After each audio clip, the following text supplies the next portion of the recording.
மினிமார் road வருது மினிமார் காபுதாவ மினிமார் காபுதாவ மினிமார் காபுதாவ மினிமார் காபுதாவ மினிமார் காபுதாவ மினிமார் காபுதாவ மினிமார்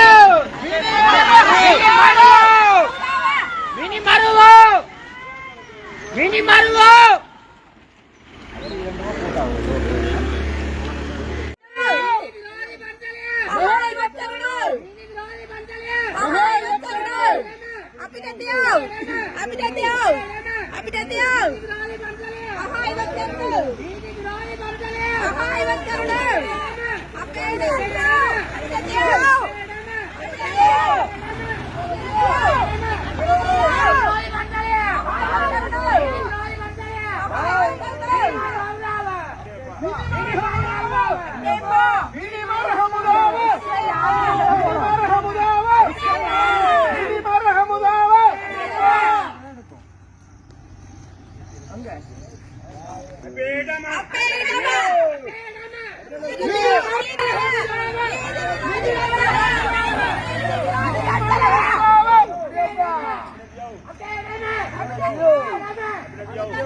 அனைவருக்கும் வணக்கம்.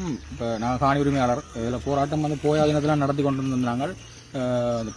போராட்டம் பலப்பெற்ற நிலையில் அரசாங்கம் அடுத்த கட்ட நடவடிக்கை செல்ல முடியாத சந்தர்ப்பத்தில் 20ஆம் தேதி எங்களை கொழும்புக்கு அழைச்சு அமைச்சர் யாழ்ப்பாணம் பிறகு தர உள்ள அமைச்சர் கொழும்புக்கு எங்களை அழைத்து இந்த விடயந்தமாக ஆராய்ந்த பௌத்தசாசன அமைச்சர் அவற்றை அலுவலகத்தில் வச்சு எங்களுக்கு மக்கள் சந்திப்பை ஒன்றை ஏற்படுத்தியிருந்தார்.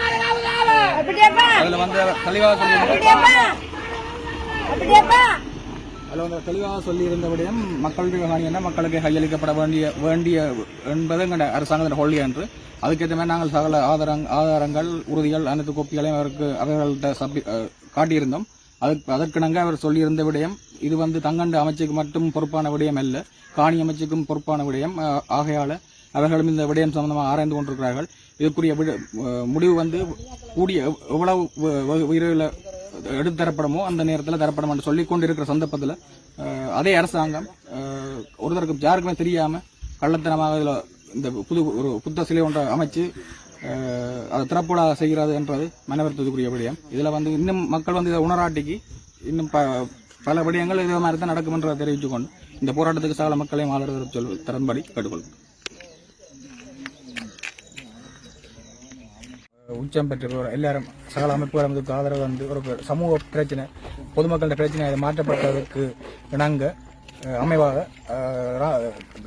அரசாங்கம் ஒரு இக்கட்டான நிலைமைக்கு தள்ளப்பட்டு எங்களை கதைப்பதற்கான சந்தர்ப்பம் ஒன்று வழங்கியிருந்தார்கள். அதையொட்டி நாங்கள் 20ஆம் தேதி கொழும்புல போய் பௌத்தசாசன அமைச்சரோட அவரோட கலந்துரையாடல் காணி உரிமையாளர்கள் மேற்கொள்ளப்பட்டது. அதில் அவர் சில விடயங்களை சொன்னார். கடந்த அரசாங்கத்தில் அவங்க இருக்கும்போது செய்யப்பட்ட விஷயம். நாங்கள் இதுக்கு ஒரு தீர்வு தருவோம் என்று சொல்லி ஒரு 100% நம்பிக்கையை எங்களுக்கு ஏற்படுத்தி நாங்கள் 2 நாளாக இல்லை, அதுக்கிடையில் இந்த பில்டிங்கை ஒரு புது பில்டிங் ஒன்றை கட்டி ஒரு கட்டடத்தை அமைச்சு அதை திறந்திருக்கிறதுன்றது எங்களுக்கு மன வருத்தத்தையும் அவங்கள இருக்கிற நம்பிக்கையும் குறைச்சி கொண்டு போவது வழியே இது அவங்க எப்படி ஒரு தீர்வு தரப்போறாங்கன்ற ஒரு திட்டத்தை தெளிவாக இன்னும் இதுவரைக்கும் தெரியாதுன்றது எங்களுக்கு மன வருத்தத்தை ஏற்படுத்தியிருக்காது. மற்ற நாங்கள் அவைக்கு சில விஷயம் தெரியாதுன்றதுல நாங்கள் அவைக்குரிய ஆதாரங்களை நாங்கள் கொடுத்தாங்க.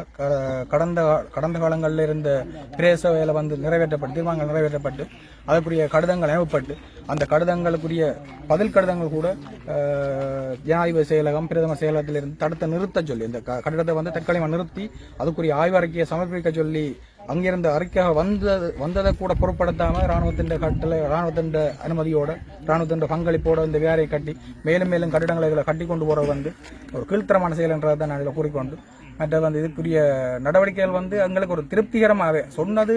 இது 2-3 மாதங்கள் டைம் தாங்கும். நாங்கள் ஆட்சிக்கு இவ்வளவு காலம் தானே ஆகுது சொல்லி மறுபடியும் அந்த ஆட்சிக்கு வந்தது இவ்வளவு காலம் என்று சொல்லிக்கொண்டே இருக்கிற மொழியை இந்த காலத்தில் நிறைவேற்றப்பட வேண்டிய இதுகளை தவறப்பட்டு கொண்டு அவைகளும் ஒரு இக்கட்டான நிலைக்கு உள்வாங்கப்பட்டு எங்களையும் ஒரு இக்கட்டான நிலைக்கு ஏற்படுத்தியிருக்கோம்ன்றதுதான் ஒரு உங்களை அழைத்து பேசி 3 நாட்களுக்குள்ளேயே புதிய கட்டம் திறந்து வைக்கப்பட்டிருக்கும். தொடர்ச்சியாக நீங்கள் பேச்சுவார்த்தையில் பங்கு பெற்றீங்க அரசாங்கம்.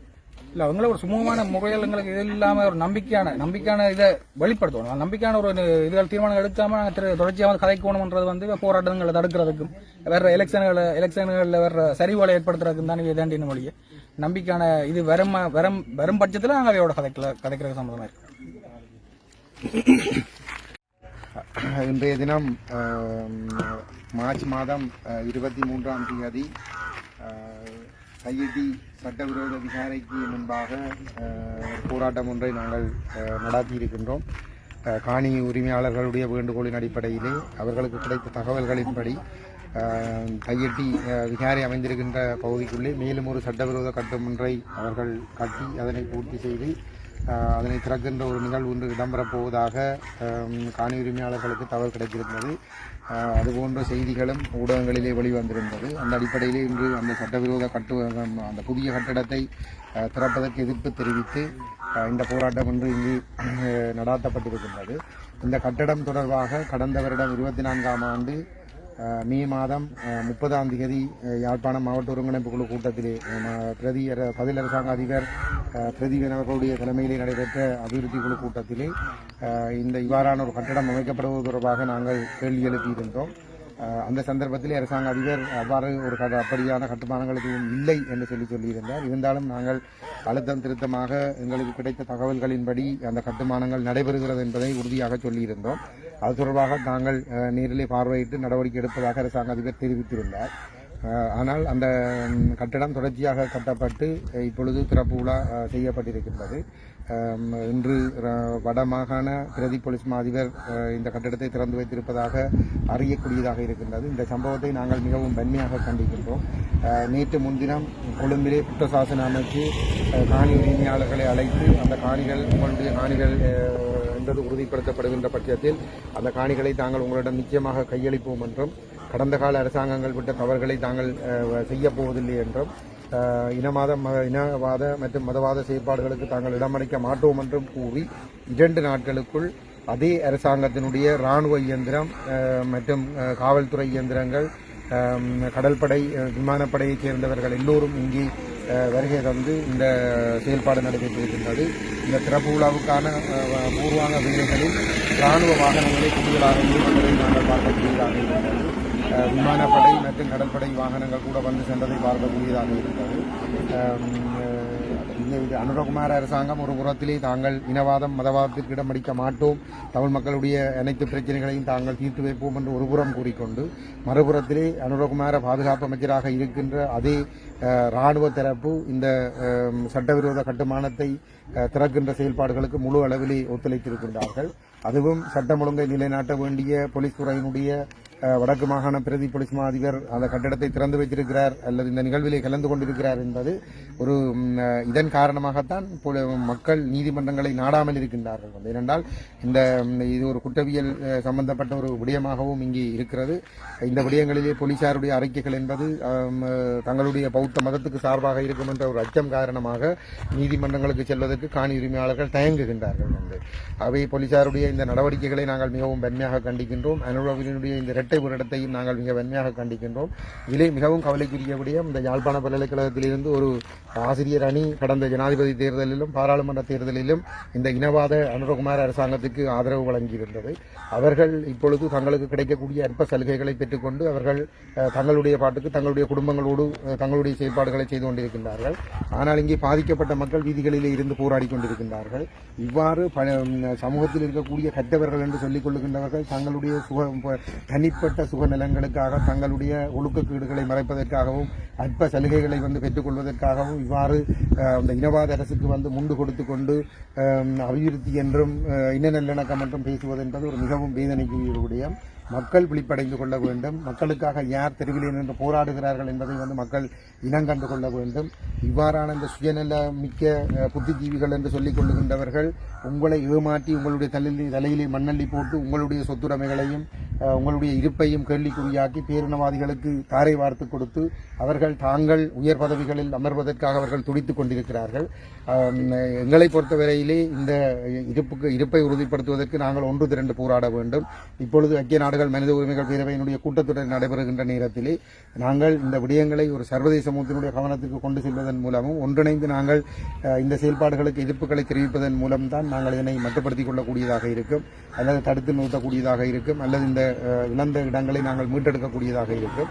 அந்த வகையிலே இந்த ஆக்கிரமிப்பு நடவடிக்கைகளுக்கு எதிரான போராட்டத்துக்கு இந்த மக்களோடு நாங்கள் எப்பொழுதும் தொடர்ச்சியாக நாங்கள் பக்கபலமாக இருப்போம். தொடர்ந்தும் இந்த சட்டவிரோதமான செயல்பாடுகள் நிறுத்தப்படுகின்ற வரைக்கும் இந்த போராட்டங்களில் நாங்கள் காணி உரிமையாளர்களோடு சேர்ந்து நாங்கள் ஈடுபடுவோம். தொடர்ச்சியாக தையிட்டு விகார பகுதியில் உள்ள புதிய கட்டணங்கள் கட்டப்படாமல் இருக்க ஏதாவது சட்ட நடவடிக்கை இருக்கிறது. அந்த விடயத்திலே காணி உரிமையாளர்கள் தான் முடிவெடுக்க வேண்டும். எங்களுக்கு அவர்களை சட்ட நடவடிக்கைகளுக்கு செல்லுங்கள் என்று சொல்லி நாங்கள் துணிச்சலாக கூற முடியாத நிலைமையில் இருக்கிறோம். ஏனென்று சொன்னால் நீதித்துறை எவ்வாறு செயல்படும், காவல்துறை எவ்வாறு செயல்படும் என்பதற்கு கடந்த கால சம்பவங்கள் உதாரணங்களாக இருக்கின்றன. குருந்தூர் நிலையை எடுத்துக்கொண்டால் நீதிபதி துணிச்சலாக சட்டவிரோத கட்டுமானம் என்று தீர்ப்பளித்த நிலையிலே இனவாதிகள் சட்டமாதிபர் திணைக்களம் கூட அச்சுறுத்தல் கொடுத்து நெருக்கடி கொடுத்து அவரை அந்த தீர்ப்பை மாற்றி எழுத வேண்டும் என்று வற்புறுத்திய நிலைமையிலே அவர் பதவி விலகி சென்றிருக்கின்றார். உயிர் அச்சுறுத்தல் கொடுக்கப்பட்ட நிலைமையிலே. ஆகவே இவ்வாறான ஒரு இடத்திலே நாங்கள் காணி உரிமையாளர்களை நோக்கி நீங்கள் வழக்கு சட்ட நடவடிக்கைகளுக்கு செல்லுங்கள் என்று சொல்லி உறுதியாக சொல்ல முடியாத நிலைமையிலே இது ஒரு அரசியல் பிரச்சினை. இதை சர்வதேச சமூகத்தினுடைய கவனத்துக்கு கொண்டு சர்வதேச சமூகத்தினுடைய அழுத்தங்களோடு இந்த விடயங்களுக்கு ஒரு நிரந்தர முற்றுப்புள்ளி வைப்பதற்கான வேலை திட்டங்களை செய்வதில் தான் எங்களுக்கு நம்பிக்கை இருக்கிறது. மேற்கொண்டு காணி உரிமையாளர்கள் சட்ட நடவடிக்கைக்கு செல்வது என்பது அது அவர்களுடைய கைகளிலே தான் இருக்கின்றது. அமைச்சர் சந்திரசேகரன் அவர்கள் அண்மையை தெரிவித்திருந்தார், மக்களுடைய காணிகள் விடுவிக்கப்படும் என்றெல்லாம். ஆனால் தற்போது ஆக்கிரமிக்கப்பட்ட காணிகளிலே புதிய கட்டடங்கள் திறக்கப்படாது. அதை நீங்கள் எப்படி பார்க்கணும்? சந்திரசேகரன் சிங்கள பௌத்த பேரினவாத அரசினுடைய ஒரு முகவர் தான். அவர் தமிழன் என்பதற்காக, தமிழ் மக்களை மாற்றுவதற்காக அவரை இங்கே அரசு பயன்படுத்தி கொண்டிருக்கின்றது. அவர் இந்த சிங்கள பௌத்த ஆக்கிரமிப்பு என்று வருகின்ற பொழுது அவர் எப்பொழுதும் சிங்கள பௌத்த ஆக்கிரமிப்பின் பக்கம்தான் நிற்கின்றார். அந்த மக்களை அந்தந்த நேரங்களிலே ஏமாற்றி வாக்குகளை பெறுவதற்காக அவர்கள் பசப்பு வார்த்தைகளை பயன்படுத்துகிறார்களே தவிர இந்த விடயங்களை சுட்டிக்காட்டி இதை தடுத்துவதற்கான முதுகெலும்பு திராணி அவருக்கு கிடைக்காது. நாங்கள் தான் எங்களுடைய இருப்புக்காக போராட வேண்டும். பல்வேறு சர்ச்சைகளை தோற்றுவித்திருந்த தையிட்டி திஸ்ஸபிகாரை பகுதியில் இராணுவத்தின் முழு முயற்சியுடன் மற்றுமொரு சட்டவிரோத கட்டிடம் இன்று காலை திறந்து வைக்கப்பட்டது. இதற்கு எதிர்ப்பு தெரிவித்து தையிட்டி காணி உரிமையாளர்கள், அரசியல் தரப்புகள், பொதுமக்கள் போராட்டத்தில் ஈடுபட்டனர். திஸ்ஸபிகாரை பகுதியில் கள ஆய்வுகளை மேற்கொண்டு பிரச்சினை நிவர்த்தி செய்யப்படும் என பௌத்த சாசன அமைச்சர் சுனில் செனவி அறிவித்திருந்த நிலையில் அங்கு அமைக்கப்பட்டுள்ள மத்திய சட்டவிரோத கட்டடம் இன்று திறந்து வைக்கப்பட்டது பெரும் அதிருப்தியை ஏற்படுத்தியது. தையிட்டி திஸ்ஸபிகாரைக்கு மேலதிகமாக அந்த பகுதியில் மிக ரகசியமான வகையில் வேறு சில சட்டவிரோத கட்டடங்கள் அமைக்கப்பட்டு வந்தன. இராணுவத்தினர் இந்த பணிகளில் மும்முரமாக ஈடுபட்டு வந்தனர். இது தொடர்பாக ஊடகங்களில் செய்தி வெளியான நிலையில் அதற்கு பதில் மாவட்ட செயலாளர் மருதலிங்கம் பிரதீபன் மறுப்பு தெரிவித்திருந்தார். தான் சம்பவ இடத்தை பார்வையிட்டதாகவும் அவ்வாறான சட்டவிரோத கட்டடங்கள் எவையும் இல்லை என அவர் கூறியிருந்தார். ஆனால் இராணுவத்தால் அமைக்கப்பட்டு வந்த அந்த சட்டவிரோத பௌத்த ஆக்கிரமிப்பு கட்டடங்கள் இன்று மத வழிபாடுகளுக்கு பின்னர் கையளிக்கப்பட்டன. அந்த கட்டடங்கள் பிக்குகள் தங்குவதற்கான மடாலயமாக இருக்கலாம் என நம்பப்படுகிறது. சட்டவிரோத தையிட்டி திஸ்ஸபிகாரையில் தொடர்ச்சியாக கட்டிடங்கள் அமைக்கப்படுவது தேசிய மக்கள் சக்தி அரசாங்கத்தின் கையாலாகாத தன்மையை வெளிப்படுத்துவதாக பலரும் விமர்சித்துள்ளனர். புதிதாக அமைக்கப்பட்ட கட்டடத்தையே தடுத்து நிறுத்துவதற்கு திராணியற்ற இந்த அரசாங்கம் எவ்வாறு திஸ்ஸபிகாரை அப்புறப்படுத்தி மக்களின் காணிகளை மக்களுக்குரியதாக்கும் என்ற கேள்விகள் எழுப்பப்பட்டுள்ளன.